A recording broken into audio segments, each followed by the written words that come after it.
Alright guys, so we're here at the University of Miami in Florida. I'm here with Dr. Amanda Ztieglitz, and today we're going to be talking about the pelvic floor and its role in health and performance. This is usually a topic that many women and men avoid talking about because it's a little bit embarrassing to admit that you're peeing your pants or doing other things from the behind. And it's really important that we talk about it so that you guys know what to do if you're experiencing any type of issues in that area. Can you tell us a little bit about what your background is in physical therapy and a little bit of how you got to be a pelvic floor specialist? So I went to physical therapy school a little bit later in life. I had been out in the world working. I had a little Pilates studio. I got interested in physical therapy. I had some medical circumstances that caused me to have, for my husband and I to go ahead and start having children before I started graduate school. And I had some sacroiliac joint pain. I went to a physical therapist who is associated with and she helped me with that. She also specialized in pelvic floor physical therapy.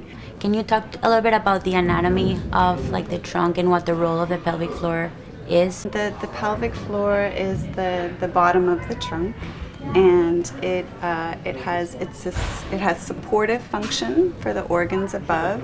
It has sphincteric function because you have in women you have the urethra, the vaginal opening, and the opening to the rectum, and so there's sexual function, urinary function, defecating function, and reproductive function. And in men, they don't have a vaginal opening, but they have the urethral opening and the rectal opening, and so the sphincters are very important for keeping things from coming out or allowing things to go in. Let's talk a little bit about the pelvic floor muscle in terms of performance and in terms of its impact in spine stability and low back pain, and how having any type of pelvic floor dysfunction can impact your performance in a sport. So you have your bladder, you have your uterus, and you have your rectum. The pelvic floor supports from the bottom. Those organs are supported by ligaments within your abdomen. Those ligaments get a lot of pressure on them during pregnancy. So if those ligaments have been compromised, that can make it a lot more likely for women to suffer from different types of urinary incontinence. Is that something that's reversible, after pregnancy, or is that something that's manageable?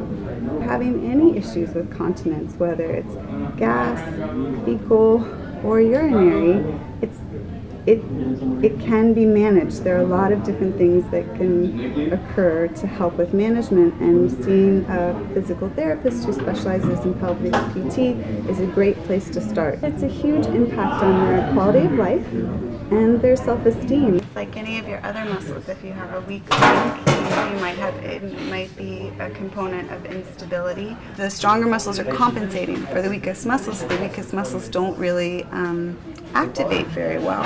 And so if you get into that pattern and reinforce it over time, you can have a lot of asymmetry or imbalance with how your muscles are firing and which muscles you're using to do different movement patterns, different activities. When would you say that it becomes a problem? Like if someone, walks into your clinic and says, I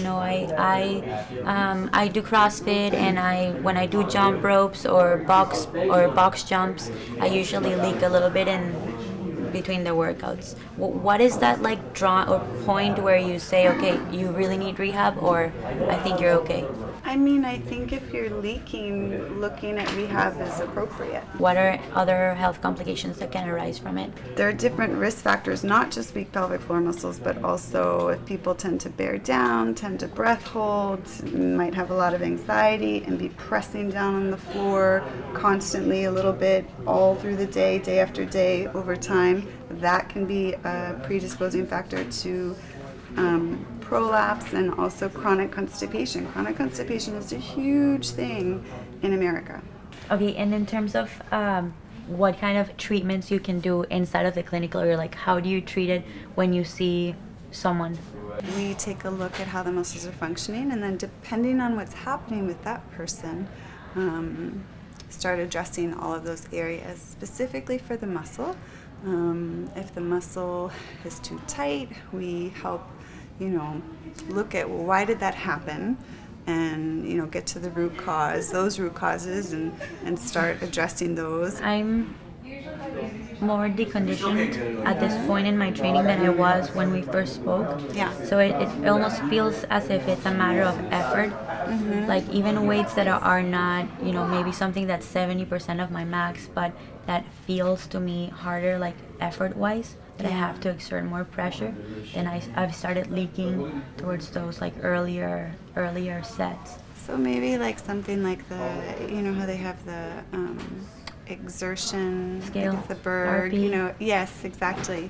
Maybe that would be a better way to calculate where you're at and whether you're really getting worse or not than just going by the numbers of the weight, since that's going to change depending on how much training you've done. Exactly. So I mean, it's important to note that, like she said, it's very individual. It's an individual case based, the type of rehab that you have to do. It's not, the answer is not always, oh, do Kegels, No. strengthening for the pelvic floor. It's very individualized, and you really need to see someone to figure out what your issue actually is. Are the muscles lengthened? Are the muscles tight? Are the muscles weak? Is it a matter of coordination? Is it a psychosocial thing where you've kind of like trained yourself to pee every time you see a toilet, or what the issue or what the root of the problem really is? You can't just get to your diagnosis by yourself.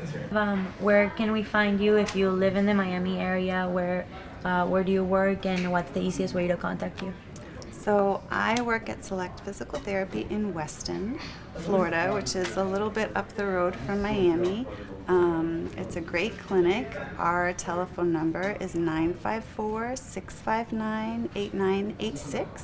So if you want to schedule, we accept a lot of insurances, and leaking is considered a medical necessity, so your insurance will usually cover any issues with pelvic floor or pelvic pain.